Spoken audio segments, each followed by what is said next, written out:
Another edition of the Let's Go Ricky Roll podcast. I'm Bethel Duran, as always, joined by Ricky Romero. Season 3 underway. Rick, how are you feeling?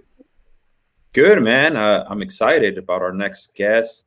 It should be a fun episode. He's our first guest since we had, I don't even remember who our last guest was, so might be a little rusty today, but I'm looking forward to it. It should be an exciting episode. And if you look over my shoulder, I always like to bring things out there. I got the play like a champion today. Yes, I'm a Notre Dame fan. Yes, I've been there, but when you bring on Cavan Biggio, you got to make sure that you're representing the Irish. Cavan Biggio, today's guest on Season 3, Episode 2 of Let's Go Ricky Row. Cavan, welcome to the show. What's up, guys? Thanks for having me. Okay. Ricky, how do you know Cavan? Well, obviously, our roots are with the Blue Jays, and that's how when he was drafted in 2016, I was already gone. But obviously, I still kept up with the Blue Jays as much as I could. And he was one of the names that I'd always read about. And then I got to meet him and talk to him a little bit more. Was it earlier this year? I think we had, or last year, we had a winter tour with the Toronto Blue Jays. And they brought JP and myself as alumni. And Cav was there as one of the players. So that's where I interacted with him and got to know him. And, we've kept in touch. We kept in touch during the season, during the playoffs and all that good stuff. I respect him. He probably doesn't know this, but when I watch Blue Jays games, he's honestly, and this is not because he's our guest today, but he's one of the guys that I like watching play. He's just the way he carries himself. Everything I've heard from people I've talked to is that he's a natural born leader. And I think you got to respect that when you hear that from especially a young guy like him. Like I said, I'm excited and don't know a ton about him, so I'm looking forward to it. Well, that's why we do the podcast, because we got to ask the real questions. Like I was telling Cavan before, I don't care what the Blue Jays are doing this year. I want to know, what the hell is that thing on your head, man? It's a headband. So, yeah. See, podcast, he's got this headband going on, and I've seen a bunch of pictures on, I Google everything, I do all the research, and you got the headband all the time, Cavan. And as I'm in my 40s, I'm losing my hair a little bit. I feel good, but I can't wear a headband like that because I'm going to look like that stupid old guy wearing the headband. So, am I jealous of you? Yes. Ricky, how's your hair looking? That's why I wear it. I started losing it at 3 years ago. And Sebastian, my oldest son, he's always like, "Daddy, what happened to your hair? Why did it start falling off? Like, what's going on?" And I'm like, "Dude, I don't know. Hopefully, I don't hand this over to you. Hopefully, you have lots of hair, lots of flow for a long time." Gotta have the flow. Yeah. Cavan, let's see here. You grew up in Houston, played at Notre Dame, now with the Blue Jays. How old are you? I'm 25. Damn. 25, youngin', man. What were you doing at 25, Beto? At 25, at 25, I was working at ESPN Radio, throwing out the T-shirts still, trying to be a reporter, working high school games, trying to do whatever I can, making about probably $24,000 a year, feeling like a champ, though. I'm like, yeah, I'm good, bro. I'm going to be on TV one day. Yeah, right. You guys are different. What were you doing at 25, Rick? How rich were you?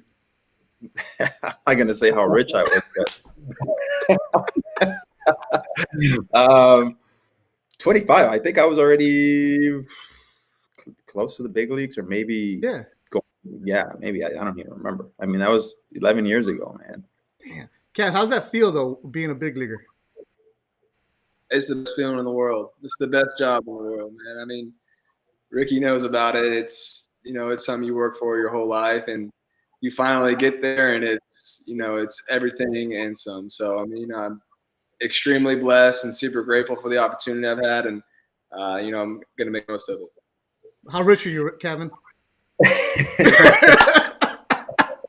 Messing with you. I just bought a house, so not that rich. Oh, there you go, man. Congrats. That's making big boy moves right there. That's what I'm talking about. There you go. So you're making moves. That's cool. So as you can tell, Cavan, we just like messing around here. We don't care how rich you are. It's more of just your journey and what's going on. Cav, when you look at your time, you're only 25. A few years ago, you were at Notre Dame watching football games. Now you're in the big leagues, and you've had one full season underneath your belt when you're going, especially because it was all weird this year. Has it hit you a little bit like, damn, I am a big leaguer? I mean, kind of, but like the way I think my mindset towards things, it's always about, it's going to sound super corny, but it's always about getting better. For me, mindset, I'm not going to be a big leaguer, and it can go by quick. So, my dad always told me it was always easy to get to the big leagues, but it's hard to stay there. So now I'm trying to do the hard part. And it's true. It's true what he said. One thing when you get there, it's another thing to be able to stick and to be able to do it for a long, long time. I mean, the guys that do it for 8, 9, 10 plus years, it shows that, one, the hard work they put in, the durability, being able to stay healthy and all that stuff obviously has to be on your side as well. And when I look at a guy like Cavan, like I said, he's never too high, never too low. It's always just seems like he's just so even keel. And that's why I enjoy watching him play. And when every time he leads off a game, it's just, you can just see, it's almost like the team kind of rallies behind that. Like, it's like, all right, we know we got this. Cav, when you hear people talk about you and like how Ricky is giving you that compliment and stuff like that, and people are like, oh, his demeanor, he's calm. You're like, man, I've always been like that. I had the same conversation with Rick. I'm like, Rick, watching you, the only time you get fired up was when you struck somebody out and you pumped a little bit and then you walk off, you're all calm. How do you guys, because I've never been there, the people listening never been there, how do you guys stay calm in a big-ass stadium with a big-ass moment and you're just like, cool? Like, how does that happen for you, Cav? I mean, we may look calm on the outside, but on the inside, my heart is racing. And it's something we've been preparing our whole lives for. It's travel ball, college, and years in the minor leagues, and you get to that moment, you're prepared. And, you may be nervous on the inside, but, you trust your preparation. You trust what you've been through to bring you success in situations like that. So, to stay poised through a situation like that, the better you're going to be. And even though I look calm on the inside, there's some big situations where, on the inside, my heart's beating and I'm, I got the butterflies a little bit. But as long as I look calm on the outside, that's a good thing. And I was going to say, Cav, do you think that obviously with your dad being who he was, growing up in that atmosphere, you think it helps you and it's prepared you for moments like where you've watched not just your dad, but many other big leaguers in big situations and you've had front row tickets to that setting? Do you think it's helped you? Did you ever like looked at a player and was like, wow, like he carries himself so calm, doesn't even look like there's a heartbeat there? Did you ever pick up on anything like that when you were younger? Yeah, absolutely. I always, credit my dad. That's the biggest thing he's helped me in my career is just bringing me around the clubhouse, bringing around the guys. I think that it gave me an advantage as soon as I got into pro ball where, I had seen for so long what it was supposed to look like at the highest level from those Astros teams. And, I already had an idea of how I was going to approach it versus, a guy getting drafted and, kind of figure it out as they go. But, and that aspect, I watched some great players behind the scenes, guys like Jeff Bagwell, Lance Berkman, my father, of course. But, I felt like I had a little bit of an advantage in that aspect going into pro ball in general. That's something that, we don't want to harp on like, okay, you're Craig Biggio's son, but for, Craig's not on the podcast. This is the Cavan Biggio show today. And, we respect your dad, what he's accomplished, but it's pretty cool to see me as a reporter when you would see these young kids in the clubhouse and you're like me, I'm just jealous. I'm like, damn, imagine that. Just one thing just to go to a baseball game, that's awesome. But to run around in the clubhouse, and you just mentioned it, you're looking at these guys, but it wasn't like, oh, I'm here as a guest. You're like, nah, these are my friends. Hey, Lance. Hey, Roger. Hey, how you doing? Like, right? Like, take me to like you. I think your brother's name is Cade. Is that his name? Connor. Oh, Connor. Connor, your brother, Connor. You guys were running around that clubhouse. That's all you ever knew, right? Yeah. It was honestly the best time in the world, and we considered ourselves like the luckiest kids because at the time the Astros were a great team, and Houston, everybody in Houston knew who the players were, and we were like you said, we were on first name basis with all these guys. We would show up to the field, my dad, and he would go off and go to the training room or whatever he needed to do, and me and my brother were like, all right, like let's grab our gloves, let's go out on the field. No one's out there. Let's go play catch or go hang out in the clubhouse. And then during the games, we would go in the batting cage, and there'd be like a little TV monitor with the game on, and we would just play mini games the whole time. And some of the bench players would come in there, hit off the tee and stuff, and we pick balls up, stay out of the way. And that was my dad's one rule he had two rules, pretty much. Stay out of the way and don't repeat anything you hear in the clubhouse. So as long as we were not, we were always on our best behavior when we were there, but we had a lot of fun. And you know what, Beto, he talks about this, and for me, I remember when I brought Sebastian for the first time into a clubhouse, and it was only a AAA clubhouse. I was with the Giants at the time, but you feel some sense of pride when you bring your son in there and you just let him walk around, and all the guys are just messing with him, playing around with him. Obviously, Sebastian was a little younger. He was a year old, a year and a half, maybe 2, and he was walking all over the clubhouse, grabbing everyone's bat, grabbing baseballs. So there's some sense of pride that goes into you as a father when you bring in your little son into the clubhouse. I think when you're in the big leagues and you have a son or even a daughter and you bring her in the clubhouse, it's like your pride, you feel even more prideful about everything that's going on. You're like, wow, this is what it's all about. Yeah.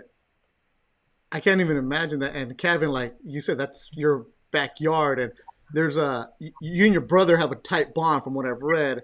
Explain this picture right here where you're smacking gum all over each other. Yeah, we would always have we were in the dugout that game, and we would always have a competition who could blow the biggest bubble. And Connor he could do it, and he got one big ass bubble, and I just smacked it in his face, and the gum all over his face. He's got to get it off, and he probably tried to punch me a couple times, but I mean just little things like that. But yeah, there was a couple times where maybe we weren't acting the right way or we were doing something, but other players kept me in line, and my dad didn't care. He was like, hey, if he's doing something that you don't like, then let him know. I remember one time it was like a Sunday day game, and my dad went in the training room, and he used to tape his wrist like that big, and so he would be in there for a little while. I was sitting on one of the training tables, and I fell asleep on the training table, and Rex Jones, the trainer who had been there for forever, and I woke up to him taping me to the table, just letting. And I woke up and I was like, oh, like that's funny, like okay. And he's like, no, like, and he taped me all the way up and down my body, and I couldn't. He left me there for like at least an hour. He was like, okay, like don't fall asleep in the training room. Don't use these tables as a couch or something. So it was just stuff like that. It was. I almost felt like I was a part of the team a little bit. It was awesome. That moment right there, Cavan, like those are the memories that matter to you the most. It's like, you weren't walking around. It sounds like that cocky kid of like, I'm going to be a big leaguer, like that. You're just like, this is cool. This is part of it. But do you think that's also shaped you where you know how to enjoy the game? Yeah, 100%. I mean, all those things that we did before the game, all those mini games were really fun. But once the game started, I mean, me and we were like all eyes on TV, or all eyes if we were in the stands. I was watching the game. I was watching what my dad was doing and stuff like that, little things. And I think I understood it more than others, kids my age, because I was there before the game. I watched what they were doing before the game, and now I'm watching them play, and now it means a little bit more when I understand what goes on before and even after. So, yeah, like I said, I was very fortunate, very grateful for my dad retired when I was 12 years old, so I was old enough to remember a lot of the things. And so in reading about you, Cav, you played football in high school, right? Yeah. What was your position? I played mainly receiver, but I played a little bit of safety, but mainly wide receiver. Did you ever consider going the football route, or were you always like, you know what, I'm going to go baseball is what I want to do. That's my passion, and I want to get to the big leagues. Or did you ever consider, you know what, I'm going to go a little separate path than my father did and just kind of go build my own, something that's not baseball? No, I like probably until like my junior year, senior year at high school, I was like, okay, I am going to a college to play baseball and football. And I was telling all the colleges that I was like, I'll walk onto the football team. I don't care. I'll take whatever baseball scholarship you offer, and I'll go play football.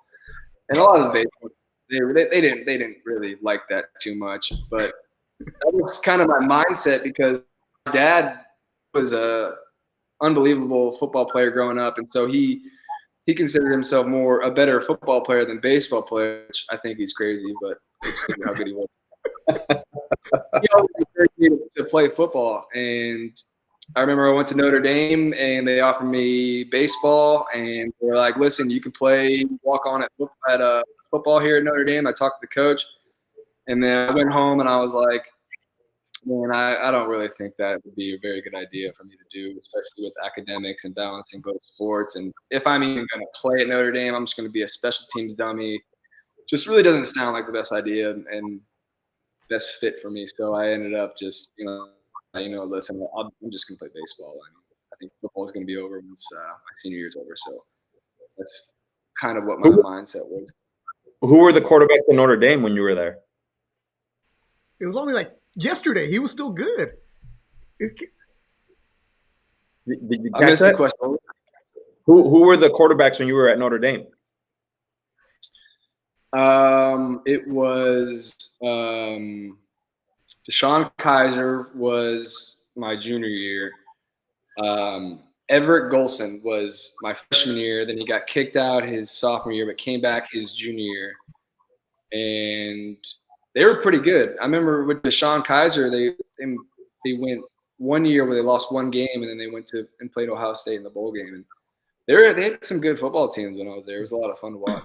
Yeah, Torrey Hunter Jr. was playing football and baseball, and I remember talking to Torrey when Torrey the dad when I was covering the Angels, and he's like, "Oh man, my son, he's gonna go to Notre Dame. He's gonna play football. Damn kid wants to play football. I'm telling him he needs to just play baseball. I keep showing him my checks. I keep showing him my check of how much you can make in baseball, and nobody hits you."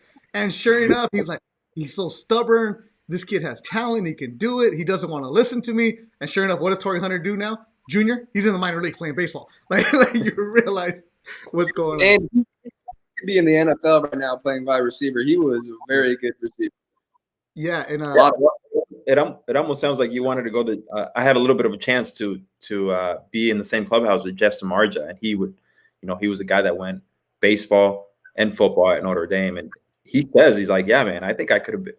I think he was going to be a first round wide receiver. He just chose baseball. I was a huge Jeff Samardzija fan. That's kind of where my Notre Dame fan base originated from, was the Brady Quinn, Jeff Samardzija duo. And I was pretty upset when he chose baseball, but obviously it worked out for him and it was the better decision for him. But yeah, you think? Have you faced him? Never, no. I've never even met him before. Oh, okay. Yeah, he's a good dude. That's pretty funny. Was there any other schools that you were considering when you were looking at Notre Dame, or were you pretty set on Notre Dame? Did you have to? Well, his brother was there. You mean for football or just in general? In general, for baseball.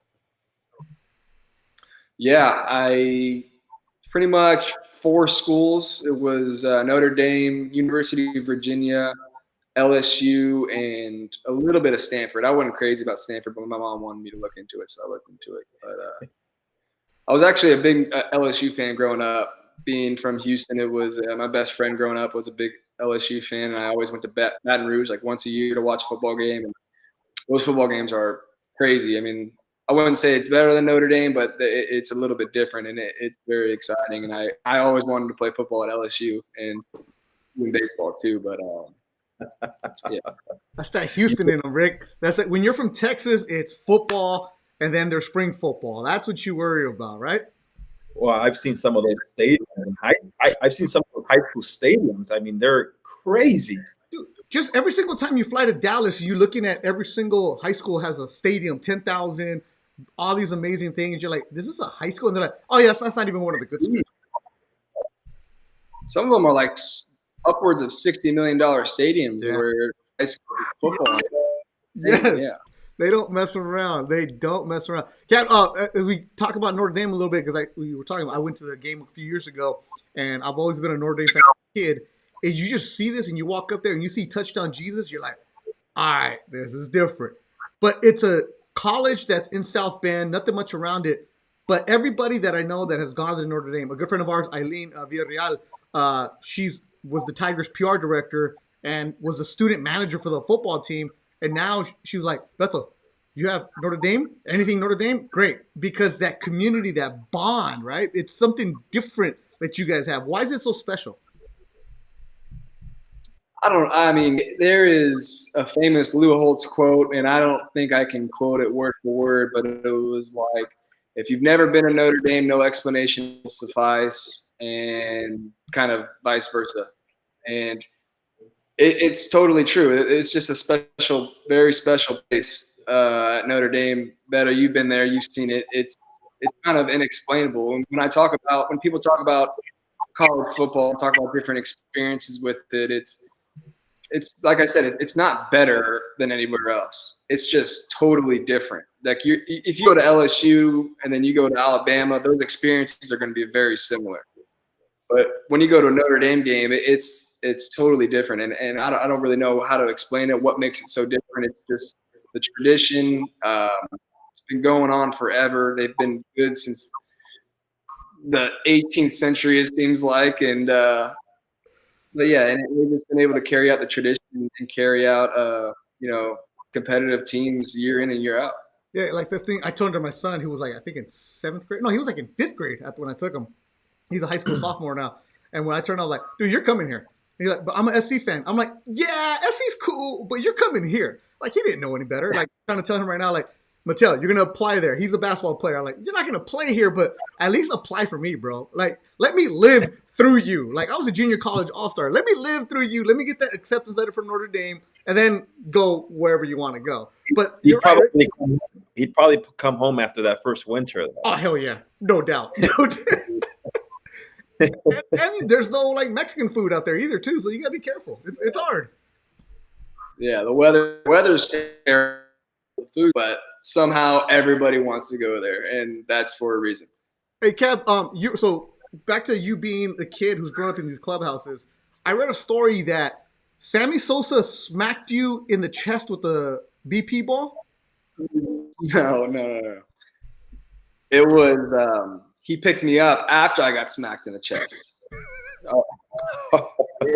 We were at Wrigley Field, and I was young. I was probably 7 years old, give or take. And back in the day at Wrigley Field, the batting cages were where the bullpen is now. So it's in like the right center field wall. These two doors open up, and there's a tiny cage out there. And the Astros, I don't think were hitting BP or whatever. And so my brother and I, we always had a competition where who would catch the first big league fly ball. So like we had some stupid bet, like, okay, if whoever catches the first big league fly ball wins this. But my mom were like, okay, you guys are too young. I don't want you to get hurt. Like, I don't think you can catch it because I think you're too young and you're just gonna get hurt. And so my dad was like, all right, hey, like come with me, let's go to the cage. And so me and my brother, we walk out there and we go sit in the cage, and the Cubs were taking batting practice on the field, and I was just standing out there watching in right field, and my brother was doing something, and my dad was hitting in the cage, and I was like, all right, I'm going to sneak out there on the right field line.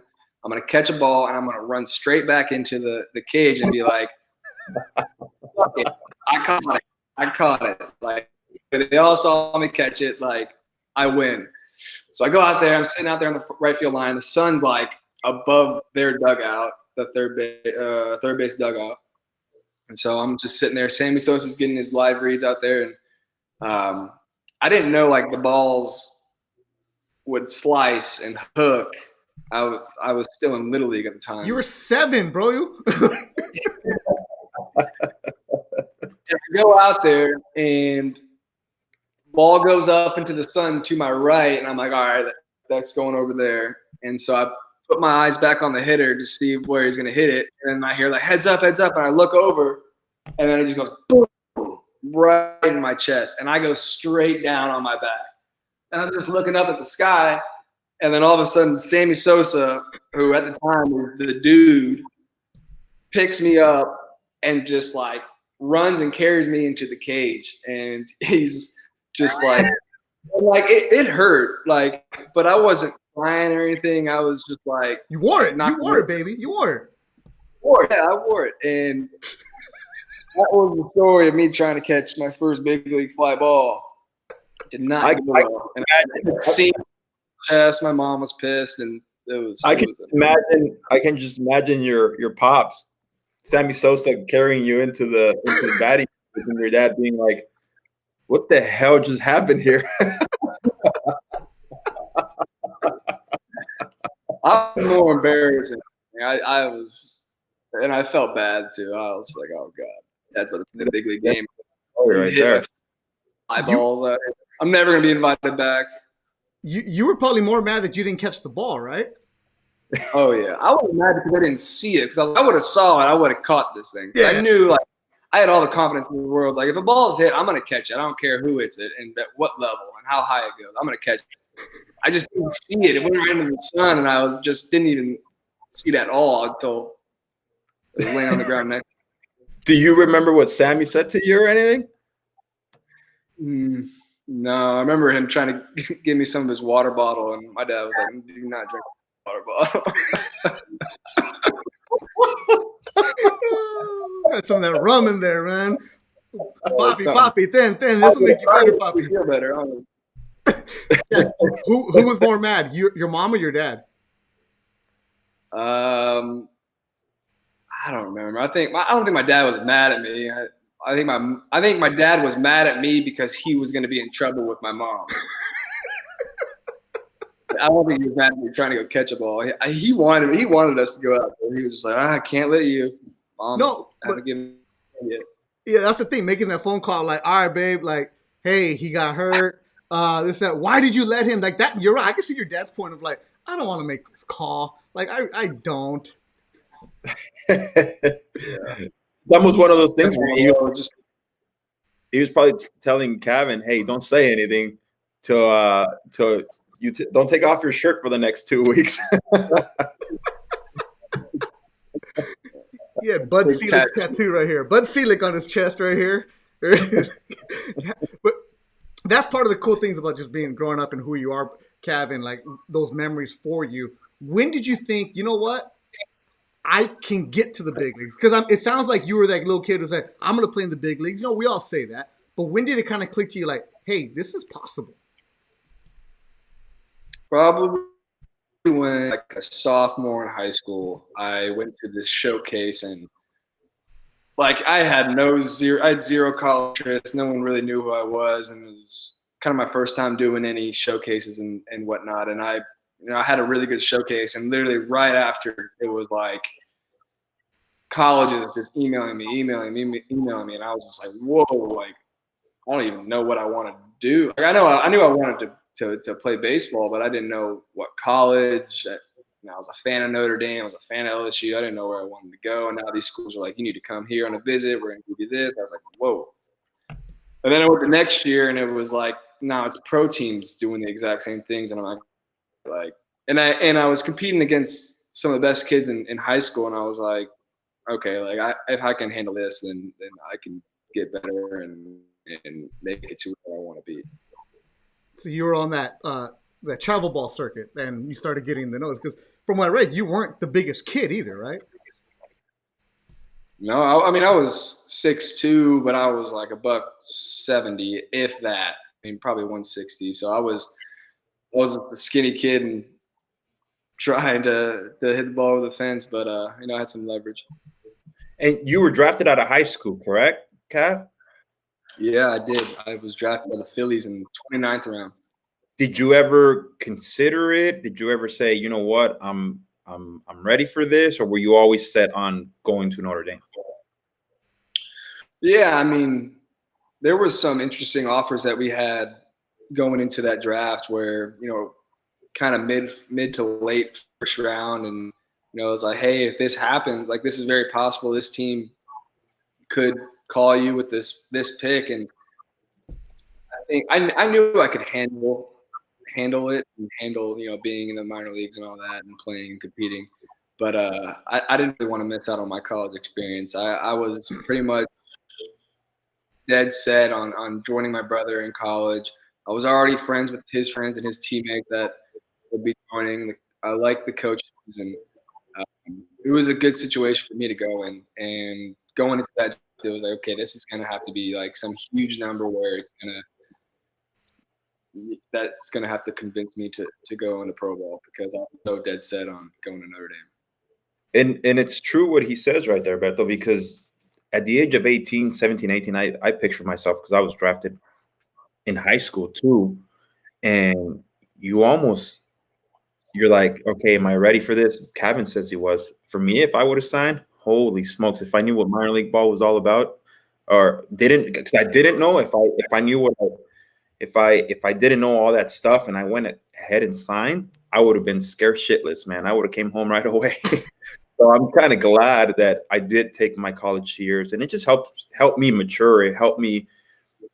I wasn't as ready or prepared as I thought I was. So I was like, all right, I have a lot more to learn. So those 3 years for me at Cal State Fullerton made the biggest difference in the world. I was able to learn who I was, be around more of a where I grew up. Obviously, it was very Mexican American, about 98%. And when I went to Cal State Fullerton, it was a completely different culture. So it allowed me to kind of learn that culture and be around different people that were not the same color skin as me. So for me, it helped me mature. Those 3 years were big for me. Well, Ricky, you've always said that if your son was to get drafted out of high school, and I'm pretty sure your dad would say, wait, Cav, if you're not a first rounder making generational type money, go to college and grow up, learn how to be responsible, and just have fun, right? Because once you sign that pro contract, right, once you get to short season, you're a grown ass man now, and you better perform, right? There's no safety for you, right? Yeah, and it's not. We've talked about this very many times. It's not like somebody hands you a handbook and says, "This is what you got to do," or it's like, "All right, you're here in this city. There's these few places that rent apartments to the players. It's on you to go find it, go look at it, sign a lease, find some roommates, maybe split the rent, do your own laundry, all that stuff. That in college it prepares you for moments like this." Cav shaking his head like, what? No, I totally agree. That part of it would be totally more eye-opening to me as an 18-year-old versus a 21-year-old. And I think one of the biggest things for me was just experiencing some failure in the game of baseball in college versus in the minor leagues. I mean, I think I was, I struggled, but I was able to learn why I struggled and deal with that. And, my first 2 years at Notre Dame, my numbers weren't that great. Then I was able to go to the Cape Cod League for the second time and, really figure out how to put it all together consistently. And, going my junior year, it was easy after I learned how to do that. And doing that in the minor leagues is so much more difficult than doing it in college with what your closest friends are there, your coaches that have recruited you and have supported you this whole time, and it's way easier of a support, and it's more fun because you got college football, you got girls around you. It's just a lot more fun in general. But minor leagues, doing that, it would be a lot more challenging. And I said I thought I was prepared, but you never know what could have happened if I would have gone out of high school. I'm just grateful for my experience at Notre Dame. Kev, you mentioned something about the failure you had at Notre Dame for your standards, the struggles that you had for yourself, because you and Ricky were kids who were coming up, and it's like, okay, we're on the travel team, we're doing this, we're getting the showcase, we're doing that. You're getting the accolades, and baseball is easy. That's why you guys are the 1% of where it's at. But struggling for the first time in your life, Ricky's talked a lot on his podcast about he spent a couple years in AA trying to figure out what the hell is going on as guys are passing him up. For you in the minors, how hard was it struggling, scuffling, trying to figure out what the hell am I doing here? How did you get over that? Yeah, I mean, it was easier for me to get over my struggles in the minor leagues because of what I did in college. Mm. But the first full season in the minor leagues, that was pretty eye-opening where, I had a first good half of the year, first 70 games, and that's the most games I ever played in a season before in my life. And I'm like, okay, I'm doing pretty well. Then all of a sudden I'm going through this 2-week, month-long slump, and I can't seem to consistently get out of it.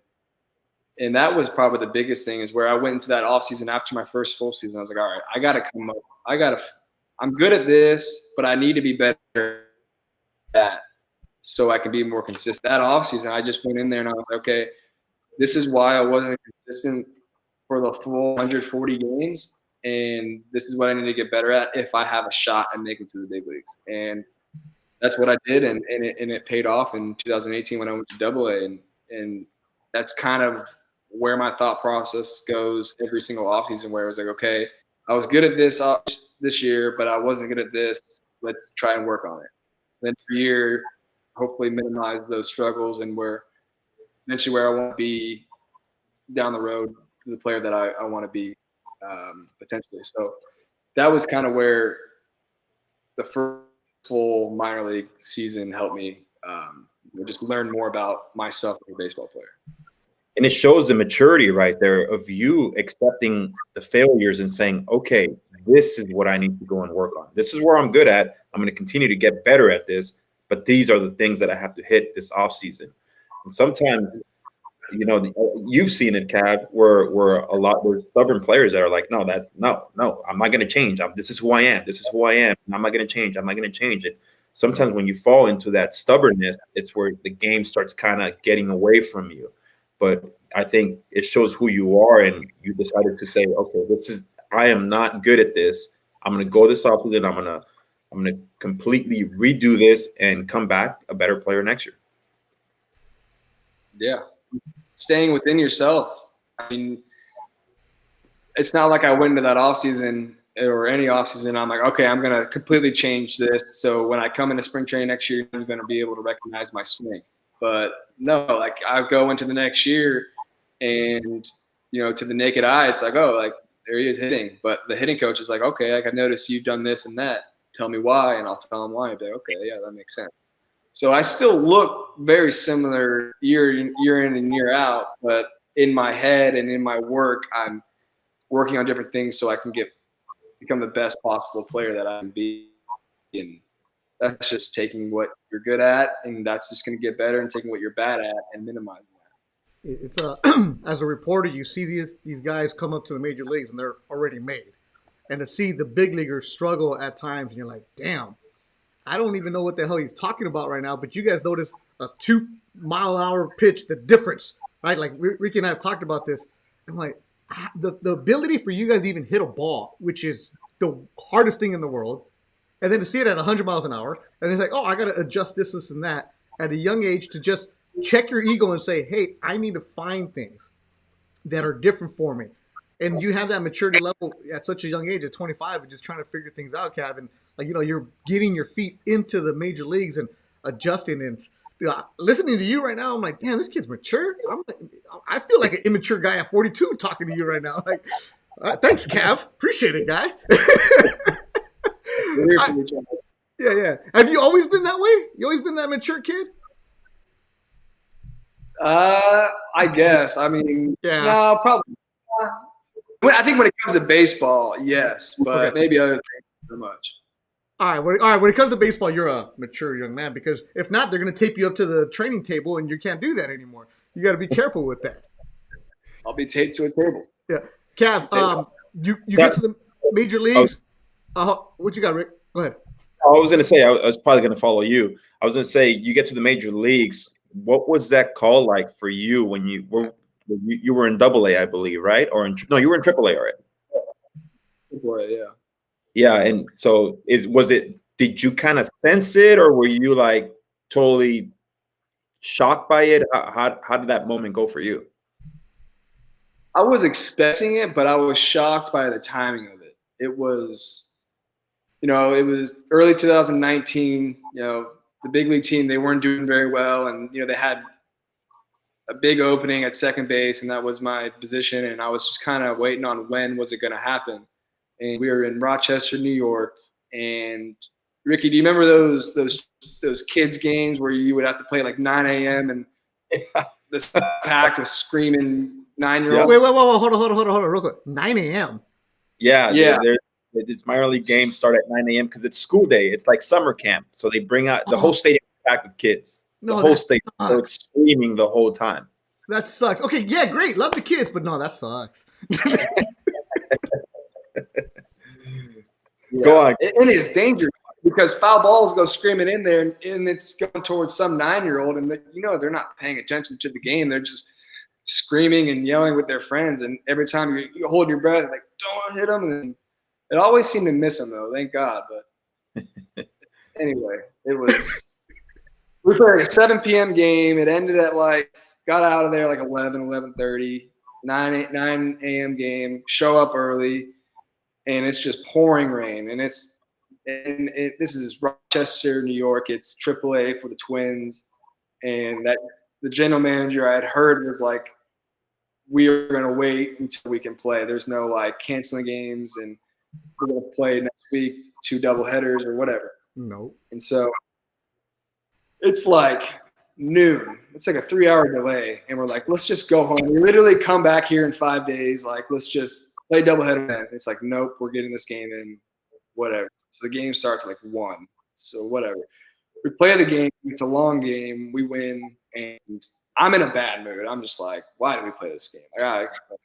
And now we're getting on a bus to go to Lehigh Valley. It's not that too far. It's probably 3-4 hours. And my hitting coach, Corey Hart, who I had in high A, we're pretty close. And he was like, hey, come in the office real quick. And I'm like, dude, what do you want? I'm packing to get on the bus. I just want to close my eyes.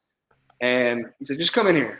And so I walk into the office, and he closes the door, and it's all the coaches on our AAA staff are just sitting there looking at me. I'm like, what did I do?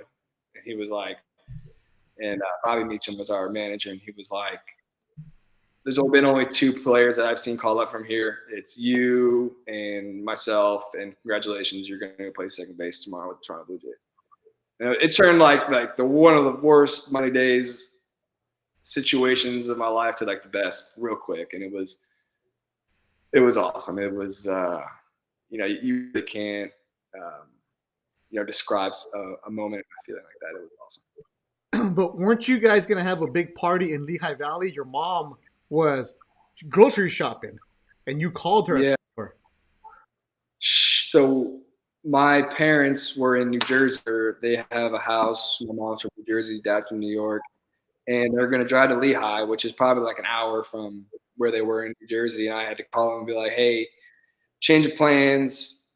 Don't go to Lehigh Valley. Come to Toronto instead, because I'm getting called up. And then I think they ended up just driving the 9 or 10 hours to Toronto right then. So it was pretty cool. Who did you call first, your mom or your dad? I called my mom first. Yeah. Because you got to, right? You got to call your mom. Yeah.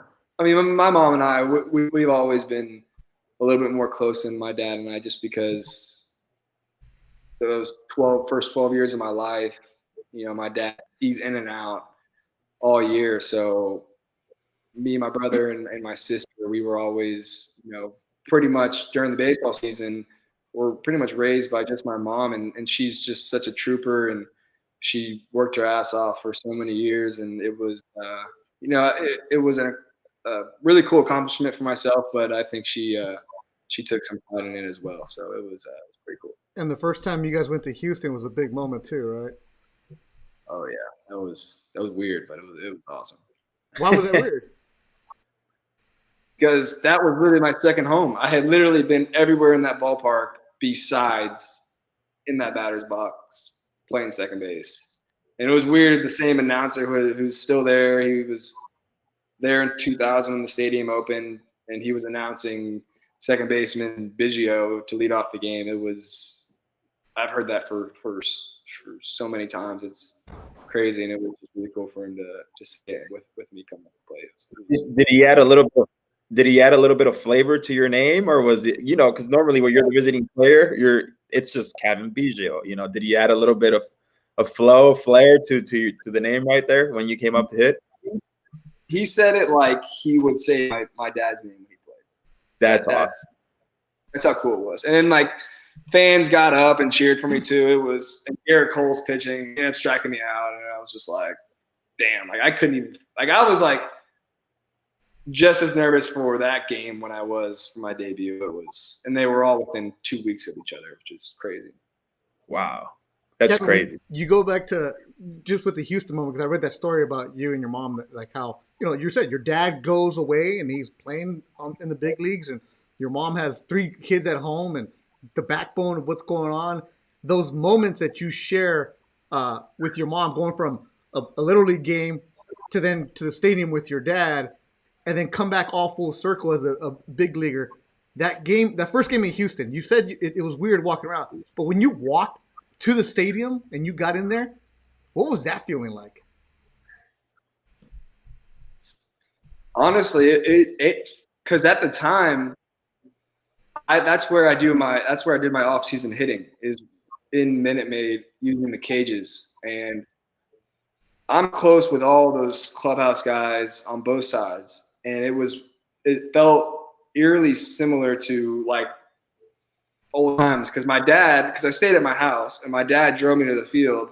We walked in together. It was like it felt totally normal, but I don't know if you've ever played at Houston, Ricky, but it's like you walk to the home clubhouse, but like the visiting clubhouse, you kept going. The only thing different is that he stopped at the home clubhouse and I just kept walking to the visiting clubhouse. But that was the difference between it. And, I went to the visiting house and, Steve Perry's been there forever and I've known him forever. And it was weird to go into his office and talk to him not as a kid or a son of my dad. I went in there as a visiting player myself. I had number 8 locker, and I knew it was really cool just to be able to do that because that's what I've always wanted to do. I've always wanted to play in Minute Maid Park, regardless if it's Astros on my chest or not. So it was that was pretty special. And these are the stories, Beto, right here that we like to hear about, right? Yeah. I mean, this is the stuff that you normally don't hear being told, and I think I'm getting goosebumps just about, like I was sitting here picturing it, him walking, and his dad just stopping in the clubhouse, and he keeps going, and it's like, what's going on here, right? So you experience all these moments as a rookie, Cavan, but talk to us about when you hit the cycle as a rookie. I mean, it hadn't been done in what, like 14, 15 years of the organization's history. I think it was like 2001, I believe it was the last time it was done prior to you. How was it that day? Were you like, did you, when we talk about pitching, they're like, oh, when did you notice you had a no-hitter? When did you notice that, oh, shoot, I can hit for the cycle today? I didn't notice it until it was like, I hit it in the 9th inning. I think it was the 8th inning, and Vlad had to me in the dugout. He was like, "Hey, if you hit again, hit a triple." I was like, "All right." But like, as a hitter, like you come a triple from a cycle once or twice a year, and your whole life you've been a triple away from the cycle many times. So it wasn't unusual for me to be in that situation. I was like, oh, like triple, especially in Camden Yards, it's hard to do. I mean, something's got to bounce weird, something's got to, or you can tuck it around the right field corner or something. It's a small ballpark in general. And yeah, it was actually another cool family experience in that aspect where my mom was in New Jersey. We were in Baltimore. It's like 3 hours away. And my mom was like, I want to go see you play, but I don't know if I can, like, if I want to drive by myself all the way to Baltimore. And my brother ended up convincing her, like, you know what, like, you need to go. Like, you're not, like, my mom had lost her mother, like, within the past year. And she was, she was still pretty sad about it. It's been a tough year for her. So she was like, you know what, like, I deserve it. I'm just going to drive down there. So it was like kind of a last second decision to drive down that night. And I was able to hit for the cycle, and like she talks about how it's like the greatest day of her life, and it was really cool. Me and her went out and we had a few drinks after and celebrated at the hotel bar, and then it was just kind of a day where I'm never gonna ever forget. That's cool right there. Like, how'd you celebrate? Had a couple of drinks with my mom. That was it. The way you got to Down do the ball.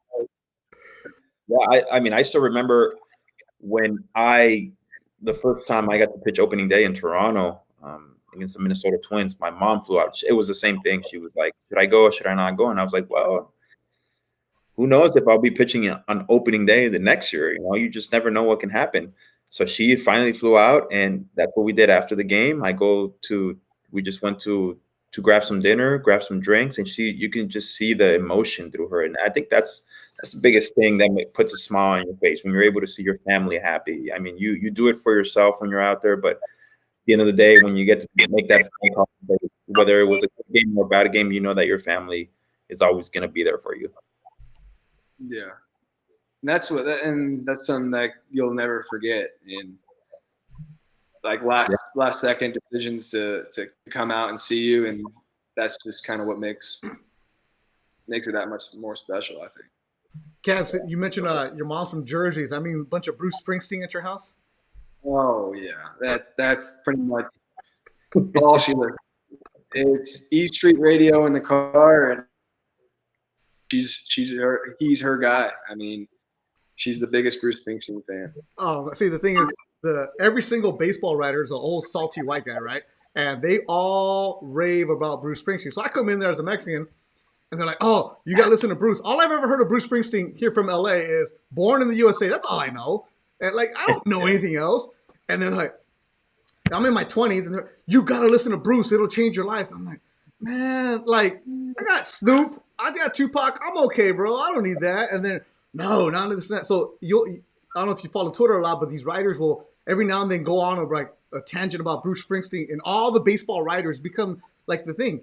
If you're a baseball writer, you worship at the church of Bruce Springsteen. And it's like, so anybody from Jersey, I work boxing with a man named Frank Belmont, who's told me he's gone to 40 different Bruce shows. These guys keep track of how many shows they've gone to see Bruce. I'm like, isn't it the same thing? They're like, no, it's always different. Little Stevie and all this other stuff. So I know as a Jersey kid, you must have heard it all, right? Yeah. So, have you listened to Bruce at all? Yeah, of course. I'm in my 40s now, so I have. You know, I know what's up now. But it is pretty badass. So it is. Bruce is cool, man. Yeah, he's cool. Yeah. Yeah. He's awesome. Texas kid, you're in a clubhouse. What kind of music you listening to? Now? Yeah. Or growing up? Everything. What you got?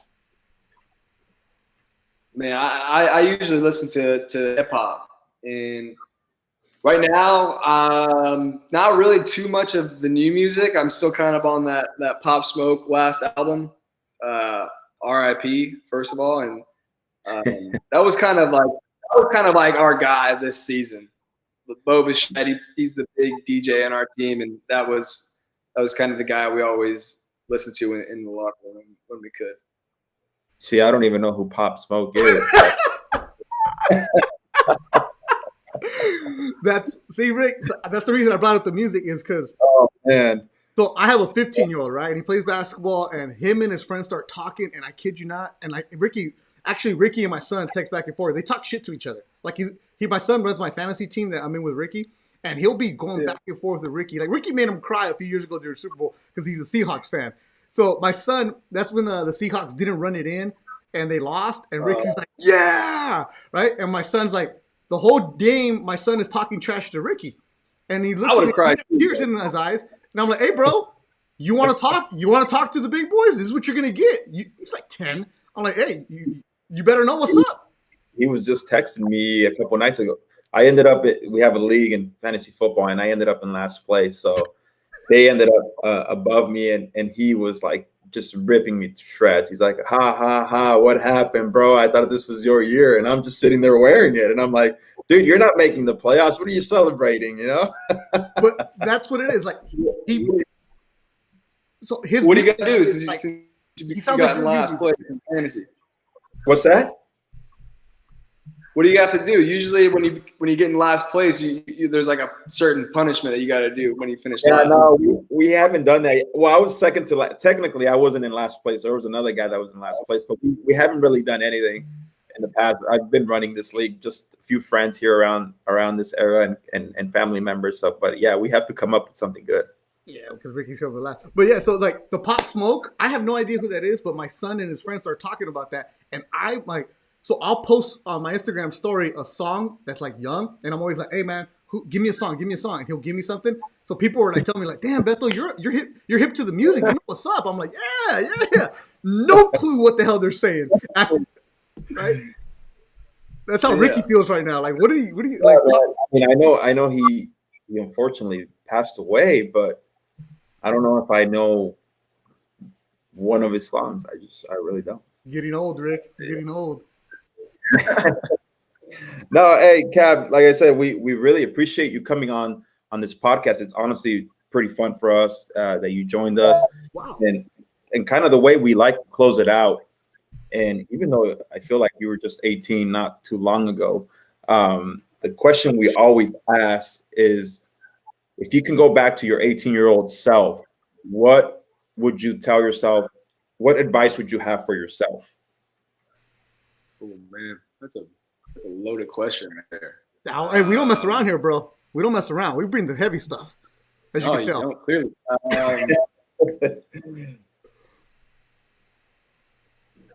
Or what do you wish? I don't know. Probably don't be in a rush. Don't be in a rush for things. That just be with. I was always, when I was 18, I was always wanting to get to the next level, or become older. Like, okay, I want to be 21. I want to do that, and I want to do this. And it was like, versus just kind of be where you are and enjoy it, because man, like being at Notre Dame for those 3 years, man, I was one. I wanted to get the season going. I want to get drafted. I want to do this. I want to do that. But probably just don't rush, man. Enjoy it. Yeah, that's perfect right there. That's perfect. And just enjoy it. And Cav, I know you don't believe this, but we've been doing this for 57 minutes, so we're gonna wrap it up right now. Quick little questions. Just give me some answers. All right. Music. I guess you say Pop Smoke is a trip on right now, right? Yeah. All right. What's your at bat song? This year it was Prospect by Ian Dior and Lil Baby. Ricky, you know who that is? I know who Little Baby is. Yeah. Lil Baby mainly. Do you speak any Spanish? A little bit. Do you know any clean words in Spanish? Un poquito, a little bit. My vocab is decent. All right. You speak baseball Spanish. Hey, papi, huh? No, I like to say I'm a little bit above baseball Spanish. Oh, nice. That's good for you. You got a big Spanish population here, and I went to school with a bunch of Spanish-speaking kids in high school. All right. Nuestro amigo Cavan. Now, where did that name come from? Cavan, what does that mean? It is a county in Ireland, and my grandfather went there and recommended it to my parents. And at the time, I was 2 weeks old, and I had no name, and so that's kind of what they went with. Wait. What do you mean you had no name? I had no name. I don't. That's a conversation for my parents on this. I was born, and my dad flew in, and then he flew out, and he went to go play. And my mom was like, "What do you want to name him?" And he was like, "Oh, we'll think about it later." And she had my brother, who was 2 years old, and an unnamed baby, and so they called me Baby. Little Baby. There you go. Yeah. Oh man, Little Baby's on the podcast today. Like, I didn't even know you could leave the hospital without naming your kid. All right, well, hey, they do things different in Texas, Ricky. I think they got a birth certificate with name Quinn on it, which is actually my younger sister's name. So it was like Quinn, and then they got on that. No, never mind. We're not gonna name him Quinn. We're gonna name him. You know, if your mom's watching the podcast, hey, respect to you. You did a great job raising Little Baby right here. He's a good young man. He's all right. Oh man, Cav, this is good, man. We got to do this again. Hopefully, we get to do this in person one of these days in Toronto. And we're rooting for you. As always, the Let's Go Ricky Roll podcast. I told you in the beginning is different. It's not. We don't care how you're going to do. We don't care about analytics. Did you have fun?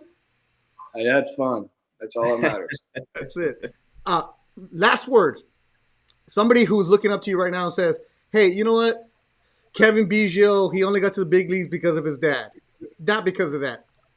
Create your own identity is what I keep reading about you. When you look at it right now, what do you want to be known for when you're done playing?" I want to be known for A, being a good teammate, and B, being someone who played the game the right way all the time, not when it was easy to. And that's really easy to say that, but in this game of baseball, it's 162 games. It's a lot of games. And to be able to say that you played every single game, like it could be your last, it's a lot. And that and being a good teammate would probably be the best legacy that you can leave on the baseball field. Damn. This is why I would pay to go watch this kid play. Honestly, it's just and to win a championship, World Series. But you know that. Yeah. But you right there. You say win a championship, of course. But back to the maturity factor, Rick. This kid just said, "I want to be known as a good teammate." That's a leader right there. That's how a leader talks. And you told me this last week when you told me that you booked Gavin. You're like, "This kid, I like him. I've heard nothing but great things about him from other people." And like in Bull Durham, when he said, "When you speak of me, speak highly," and that's exactly what this kid has. Yeah, that's exactly. I knew we were getting a good one, and hearing the backstories of it makes it even better. He shows his personality. He likes to have fun, but at the same time, it's when he's at work, it's time to work, and he's got a goal in mind. Personally, as a team for a team, he's just he's seeing it, and that's why good things will happen to him. Yeah, everything earned for you, Cavan Biggio, from Notre Dame to the Cape Cod League. Whatever it is you have, it's only the beginning for you, man. All earned. Respect to you, and keep on hustling, man. Keep on doing it. And eventually, Cavan, you're going to be like us, trying to figure out who the heck these rappers are. Don't worry. I appreciate you guys. Thank you guys for having me. I had a lot of fun. No problem. Sure. Real quick, now we got to do our commercials. Right here, Westside Love. Use the code Let's Go Ricky 20. Let's Go Ricky 20. Go to our boys. They'll hook you up with some sweet gear. Let's Go Ricky 20 is the code. Westside. You're from Houston, so we got to hook you up with some Westside stuff here. Well, yeah, I need it. There you go. Yeah, I worked a little bit. No problem. All right. Cavan, we'll be talking to you soon. Best of luck. Happy holidays. And good luck on the season, man. I know we're doing this again real quick, man. I love this kid, Rick. You were right about him. I told you. Yeah, thanks, Cav. Really appreciate it, bro. Adios, amigo. Adios.